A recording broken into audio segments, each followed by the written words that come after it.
ನಮಸ್ಕಾರ ಸ್ನೇಹಿತರೆ, welcome back to ಖುಷಿ ವ್ಲಾಗ್ಸ್. ಎಲ್ಲರೂ ಹೇಗಿದ್ದೀರಾ? ಬೆಳಗ್ಗೆ ಸಮಯ ನಾನು ವ್ಲಾಗ್ ಶುರು ಮಾಡ್ತಾ ಇದ್ದೀನಿ. ಬೆಳಗ್ಗೆ ಎದ್ದು ಫ್ರೆಶ್ ಅಪ್ ಆಗಿ ಬಂದು ಇವಾಗ ಹೊರಗಡೆ ವಾಕ್ ಮಾಡೋಣ ಅಂತ ಬಂದಿದ್ದೀನಿ. ಬೆಳಗ್ಗೆ ವಾಕ್ ಮಾಡೋದಕ್ಕಂತೂ ಇಲ್ಲಿ ಹೇಳಿ ಮಾಡಿಸಿದ ಒಂದು ಜಾಗ ಅಂತ ಹೇಳ್ಬೋದು. ಹೊರಗಡೆ ಪ್ರಕೃತಿಯನ್ನು ನೋಡ್ತಾ ಆರಾಮಾಗಿ ಓಡಾಡ್ಬೋದು. ಸೊ ಒಂದು ಸ್ವಲ್ಪ ಹೊತ್ತು ನಾನು ಇಲ್ಲೇ ವಾಕ್ ಮಾಡ್ತೀನಿ. ಆ ನಂತರ ತಿಂಡಿ ತಿನ್ನಬೇಕು. ಹಾಗೆ ನನ್ನ ಮೆಡಿಟೇಷನ್ ಟೈಮ್ ನಾನು ಸ್ವಲ್ಪ ಚೇಂಜ್ ಮಾಡಿದ್ದೀನಿ. ನಾನು ಆದಮೇಲೆ ಒಂದು ಸ್ವಲ್ಪ ಹೊತ್ತು ಕುತ್ಕೊಂಡು ಮೆಡಿಟೇಷನ್ ಮಾಡ್ತೀನಿ. ಆ ಟೈಮು ಕೂಡ ತುಂಬ ಚೆನ್ನಾಗಿರುತ್ತೆ. ಅಂದರೆ ಊಟಕ್ಕಿಂತ ಮುಂಚೆ ಅಥವಾ ತಿಂಡಿಗಿಂತ ಮುಂಚೆ ಮೆಡಿಟೇಷನ್ ಮಾಡಿದ್ರೆ ತುಂಬಾ ಒಳ್ಳೆಯದು. ಅದರಲ್ಲೂ ಪ್ರೆಗ್ನೆನ್ಸಿಯಲ್ಲಿ ಧ್ಯಾನ ಮಾಡೋದು ತುಂಬಾ ಮುಖ್ಯ. ಯಾಕಂದರೆ ಮೈಂಡ್ ತುಂಬ ಆಟ ಆಡಿಸ್ತಾ ಇರುತ್ತೆ ಮತ್ತು ನಮ್ಮ ದೇಹದಲ್ಲೂ ಕೂಡ ಸಾಕಷ್ಟು ಚೇಂಜಸ್ ಆಗ್ತಾ ಇರುತ್ತಲ್ವ. ಸೊ ಹಾಗಾಗಿ ಮೆಡಿಟೇಷನ್ ತುಂಬಾ ಹೆಲ್ಪ್ ಮಾಡುತ್ತೆ. ನನಗಂತೂ ಹಾಗನ್ನಿಸಿದೆ.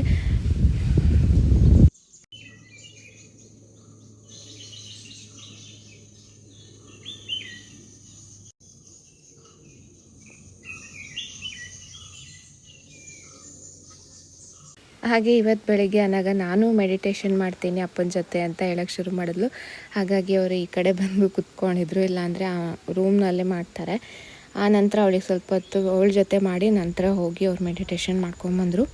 ಮತ್ತು ಇವತ್ತು ತಿಂಡಿಗೆ ದೋಸೆ ಮತ್ತು ಮಾವಿನ ಹಣ್ಣಿನ ರಸಾಯನ ಅಥವಾ ನಾವು ಮಾವಿನ ಹಣ್ಣಿನ ಪಾಯಸ ಅಂತ ಹೇಳ್ತೀವಿ. ತುಂಬ ಅಂದರೆ ತುಂಬ ಚೆನ್ನಾಗಿರುತ್ತೆ. ಬೆಳಗ್ಗೆ ತಿಂಡಿಗೆ ದೋಸೆಗಂತೂ ಇದು ಹೇಳಿ ಮಾಡಿಸಿದ ಕಾಂಬಿನೇಷನ್. ಈ ಟೈಮ್ನಲ್ಲಿ ಶುರು ಆಗುತ್ತೆ ಸೀಸನ್ನು. ಬೆಳಗ್ಗೆ ಮಾವಿನ ಹಣ್ಣಿನ ಪಾಯಸ, ದೋಸೆ, ಇಲ್ಲ ಅಂದರೆ ಚಪಾತಿ, ಪೂರಿ ಯಾವುದಕ್ಕೆ ಬೇಕಾದರೂ ಚೆನ್ನಾಗಿರುತ್ತೆ. ಇವಾಗ ಒಂದು 2-3 ದಿನದಿಂದ ಪಾಯಸ ಮತ್ತು ದೋಸೆ ಬೆಳಗ್ಗಿನ ತಿಂಡಿ. ಇದು ಗಿಡ್ಗ ಅಂತ ಮಾವಿನ ಹಣ್ಣು. ಸೊ ಅದು ತುಂಬ ದೊಡ್ಡದಾಗಿರುತ್ತೆ, ತುಂಬ ಸ್ವೀಟಾಗಿ ರುಚಿಯಾಗಿರುತ್ತೆ. ಆಯಿತಾ, ತಿಂದಿದ್ದಾಯಿತು.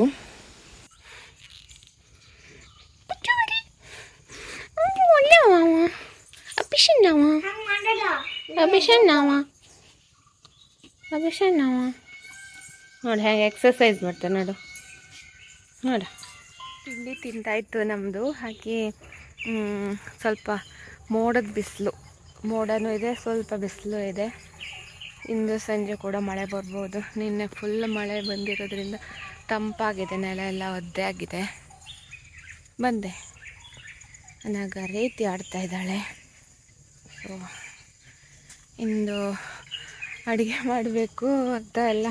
ಅಂದರೆ ನಿನ್ನೆ ತರಕಾರಿ ಎಲ್ಲ ತೊಗೊಂಬಂದಿದ್ವಲ್ಲ, ನೋಡಿದ್ರೆ ಕರೆಂಟೇ ಇಲ್ಲ ಇವತ್ತು.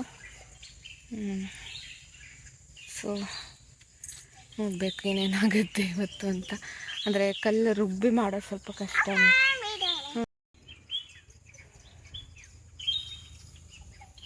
ಬಾ, ಜಾರ್ತಾ ಅದು.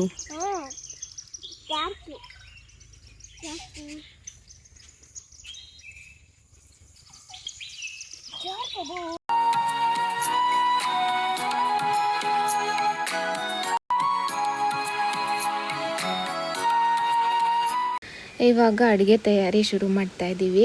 ನಾನು ತರಕಾರಿನೆಲ್ಲ ಹೆಚ್ಚಿಕೊಡ್ತೀನಿ ಅಂತ ಯಾವ್ಯಾವ ತರಕಾರಿ ಬೇಕು ಅಂತ ತೊಗೊಂಡು ಹೋಗ್ತಾ ಇದ್ದೀನಿ. ನಾವು ಬಂದಿರೋದ್ರಿಂದ ಅಪ್ಪ ತುಂಬ ಜಾಸ್ತಿ ತರಕಾರಿ ತಂದು ಇಟ್ಟಿದ್ರು. ನಾನು ಚಿಕ್ಕ ಕ್ಯಾಪ್ಸಿಕಮ್ ತೊಗೊಂಬ ಅಂತ ಹೇಳಿದ್ದೆ ಸಂತೆಯಿಂದ. ಈ ಥರ ಕ್ಯಾಪ್ಸಿಕಮ್ ನನಗೆ ಬೆಂಗಳೂರಲ್ಲಿ ಸಿಗೋದೇ ಇಲ್ಲ. ದೊಡ್ಡ ಹೈಬ್ರಿಡ್ ಇರುತ್ತಲ್ಲ ಅಷ್ಟೇ ಸಿಗುತ್ತೆ. ನನಗೆ ಈ ಥರದ್ದು ಅಂದರೆ ತುಂಬ ಇಷ್ಟ. ಇದರ ಎಣ್ಣೆಗಾಯಿ ಅಥವಾ ಕ್ಯಾಪ್ಸಿಕಮ್ ಕರಿ ಥರ ಮಾಡೋಣ ಅಂತ ಅಂದ್ಕೊಂಡೆ. ಅದನ್ನು ನಾನೇ ಮಾಡ್ತೀನಿ ಅಂತ ಹೇಳಿದೆ ಅಮ್ಮಂಗೆ. ಎಲ್ಲ ತರಕಾರಿ ಅಂದರೆ ಇವತ್ತು ಯಾವ್ಯಾವ ಪದಾರ್ಥಗಳನ್ನು ಮಾಡ್ತಾಯಿದ್ದೀವೋ ಅದಕ್ಕೇನೆಲ್ಲ ಬೇಕೋ ಎಲ್ಲನೂ ಕೂಡ ತೊಗೊಂಡೋಗಿ ಚೆನ್ನಾಗಿ ನೀರು ಹಾಕಿ ವಾಶ್ ಮಾಡ್ಕೊಂಡ್ಬಂದೆ. ಇವತ್ತು ಬೆಂಡೆಕಾಯಿ ಮತ್ತು ಬದನೆಕಾಯಿ ಎಲ್ಲ ಬಳಸ್ಕೊಂಡು ಸಾಂಬಾರು, ಹಾಗೆ ಮತ್ತೊಂದಷ್ಟು ತರಕಾರಿ ಇತ್ತು. ಹೀರೆಕಾಯಿ ಕೂಡ ಇತ್ತು. ಹೀರೆಕಾಯಿ ಹಸಿ ಮತ್ತು ಅದರ ಸಿಪ್ಪೆ ಚಟ್ನಿ ಮಾಡೋಣ ಅಂತ ಅಂದ್ಕೊಂಡ್ವಿ. ಸೊ ಎಲ್ಲ ಒಂದು ಸಲ ನೀಟಾಗಿ ತೊಳ್ಕೊಂಬಂದು ಇವಾಗ ಹೆಚ್ಚೋ ಕೆಲಸ ಶುರು ಮಾಡ್ತಾಯಿದ್ದೀನಿ. ಈ ಚಾಕು ಒಂದು ಇದ್ಬಿಟ್ರೆ ನಂಗೆ ಬೇಗ ಆಗುತ್ತೆ. ಸೊ ಹಾಗಾಗಿ ಫಸ್ಟು ನಾನು ಈ ಕ್ಯಾಪ್ಸಿಕಮನ್ನು ಸ್ವಲ್ಪ ಕಟ್ ಮಾಡಿ ಇಟ್ಕೊಳ್ತಾ ಇದ್ದೀನಿ. ಮಸಾಲೆಗೆ ಇಲ್ಲಿ ಧನಿಯಾ, ಜೀರಿಗೆ, ಒಣಮೆಣಸು, ಒಂದು ಸ್ವಲ್ಪ ಶೇಂಗಾ, ಹಾಗೆ ಒಂದು ಚೂರು ಬಿಳಿ ಎಳ್ಳು ಮತ್ತು 2 ಲವಂಗ ಎಲ್ಲ ಎಣ್ಣೆಯಲ್ಲಿ ಹುರಿದು ಆನಂತರ ಸ್ವಲ್ಪ ತೆಂಗಿನ ತುರಿ ಹಾಕಿ ಇಟ್ಕೊಂಡಿದ್ದೀವಿ. ಇಲ್ಲಿ ಎಣ್ಣೆಯಲ್ಲಿ ನಾನು ಈ ಚಿಕ್ಕ ಕ್ಯಾಪ್ಸಿಕಮನ್ನು ಹುರ್ಕೊಳ್ತಾ ಇದ್ದೀನಿ ಚೆನ್ನಾಗಿ ಬೇಯಲಿ ಅಂತ. ಇವಾಗ ಮಸಾಲೆಗೆ ನಾವು ಹುರಿದಿಟ್ಕೊಂಡಿರೋದು ಮತ್ತು ಟೊಮೆಟೊ, ಒಂಚೂರು ಹಸಿಮೆಣಸು ಹಾಕಿ ರುಬ್ಕೊಂಡ್ವಿ. ಇವಾಗ ಎಣ್ಣೆಯಲ್ಲಿ ಈ ಈರುಳ್ಳಿನ ಹುರ್ಕೊಳ್ತಾ ಇದ್ದೀನಿ. ಈರುಳ್ಳಿ ಚೆನ್ನಾಗಿ ಹುರಿದ ಮೇಲೆ ರುಬ್ಬಿರೋ ಮಸಾಲೆನ ಇವಾಗ ಸೇರಿಸ್ಕೊಳ್ತಾ ಇದ್ದೀವಿ.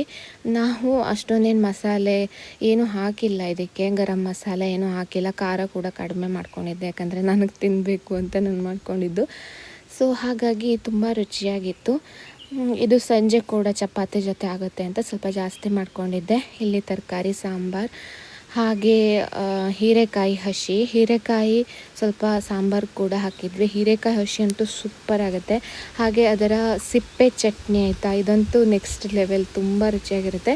ಹಾಗೆ ಎಣ್ಗಾಯಿ ಅಥವಾ ಕ್ಯಾಪ್ಸಿಕಮ್ ಕರಿ ಏನು ಬೇಕಾದರೂ ಹೇಳ್ಬೋದು, ಇದನ್ನು ಮಾಡ್ಕೊಂಡಿದ್ದೆ. ಸೊ ನಮಗೆ ಬೇಕಾದ ಥರ ಮಸಾಲೆ ಹಾಕಿ ಮಾಡಿರೋದ್ರಿಂದ ಆ ಥರ ಹೇಳ್ತಾಯಿದ್ದೀನಿ. ಸೊ ಇಷ್ಟು ರುಚಿಯಾದ ಅಡುಗೆ ಮಧ್ಯಾಹ್ನ ಸೂಪರಾಗಿತ್ತು. ಚೆನ್ನಾಗಿ ಊಟ ಮಾಡಿದ್ವಿ. ನಾನು ಇಲ್ಲಿ ಬಂದಾಗಿಂದ ಮಸ್ತ್ ಅಡುಗೆ ಅಮ್ಮ ಮಾಡ್ತಾಯಿದ್ದಾರೆ, ನಾನು ತಿಂತಾಯಿದ್ದೀನಿ.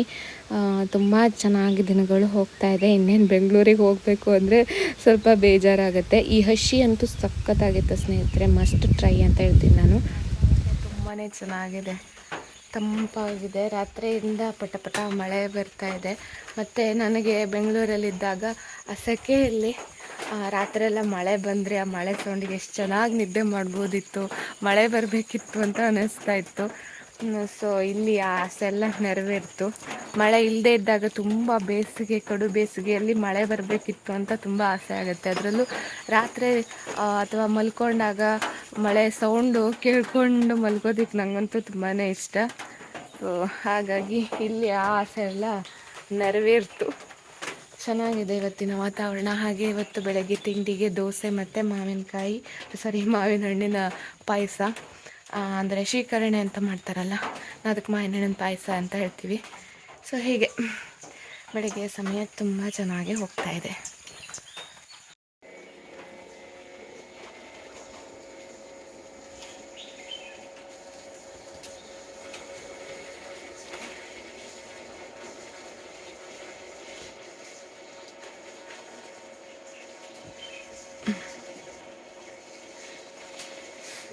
ಹಾಗೆ ಇವತ್ತು ಬೆಳಗ್ಗೆ ದೋಸೆ ಮತ್ತು ಮಾವಿನ ಹಣ್ಣಿನ ಪಾಯಸ ಆಗಿತ್ತು ತಿಂಡಿಗೆ.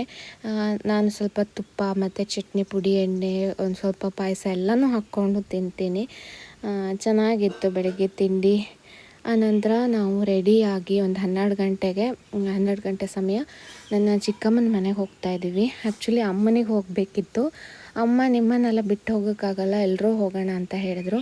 ಹಾಗಾಗಿ ಸಡನ್ನಾಗಿ ನಮ್ಮದು ಪ್ಲ್ಯಾನ್ ಆಯಿತು, ಓಕೆ ಹೋಗೋಣ, ಜಾಸ್ತಿ ದೂರ ಏನಾಗಲ್ಲ ಅಂತ ರೆಡಿಯಾಗಿ ಹೋಗ್ತಾ ಇದ್ದೀವಿ. ಅಮ್ಮ ಹಿಂದ್ಗಡೆ ಕುತ್ಕೊಂಡಿದ್ದಾರೆ.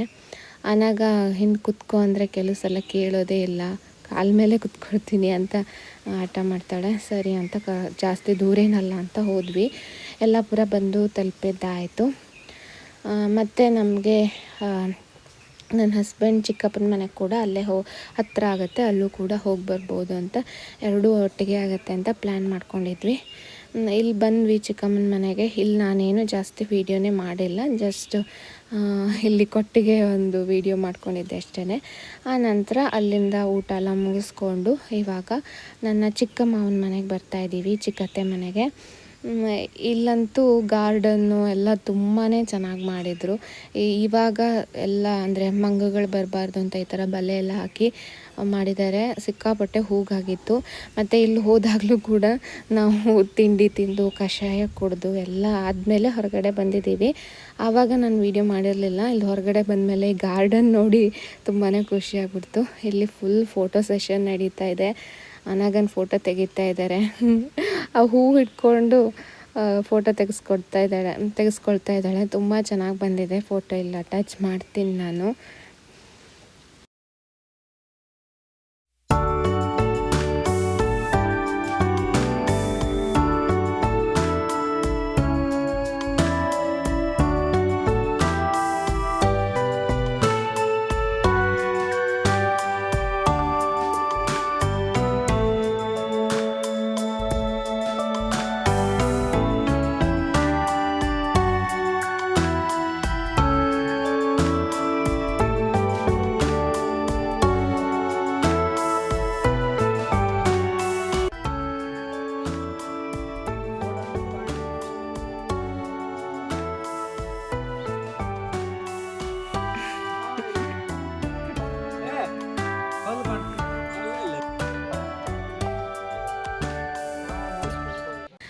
ಲಾಸ್ಟ್ ಪ್ರೆಗ್ನೆನ್ಸಿಯಲ್ಲಿ ನನಗೆ ಎಲ್ಲೂ ಕೂಡ ಹೋಗೋಕ್ಕಾಗಿರಲಿಲ್ಲ. ಕರೋನಾ ಟೈಮ್ ಕೂಡ ಇತ್ತು.